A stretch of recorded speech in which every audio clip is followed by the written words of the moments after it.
ಕೆಂಪು ಹೆಂಡತಿಯೊಂದು ಸಂತೋಷ ಪಡಬ್ಯಾಡ, ಹತ್ತಿಯ ಹಣ್ಣು ಬಲು ಕೆಂಪು, ಹತ್ತಿಯ ಹಣ್ಣು ಬಲು ಕೆಂಪು, ಆದರೂ ಪಡೆದು ನೋಡಿದರೆ ಉಳು ಬಹಳ.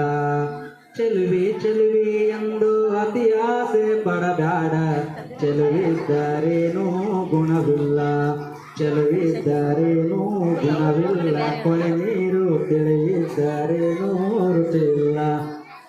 ಬಂಗಾರ ಬಳಿ ತೊಟ್ಟು ಬಡವಾರ ಬೈದಾಡ, ಬಂಗಾರ ನಿನಗೆ ಸ್ಥಿರವಲ್ಲ, ಬಂಗಾರ ಬಳಿ ತೊಟ್ಟು ಬಡವಾರ ಬೈದಾಡ, ಬಂಗಾರ ನಿನಗೆ ಸ್ಥಿರವಲ್ಲ, ಬಂಗಾರ ನಿನಗೆ ಸ್ಥಿರವಲ್ಲ. ಮಗಳೇ ಮಧ್ಯಾಹ್ನ ಸಂಜೆಯಾಗುವುದು ತಡವಲ್ಲ, ಚೆಲುವೆ ಚೆಲುವೆ ಎಂದು ಅತಿ ಆಸೆ ಪಡಬ್ಯಾಡ, ಚೆಲುವಿದ್ದರೇನೂ ಗುಣವಿಲ್ಲ, ಚೆಲುವೆ ಚೆಲುವೆ ಎಂದು ಅತಿ ಆಸೆ ಪಡಬ್ಯಾಡ.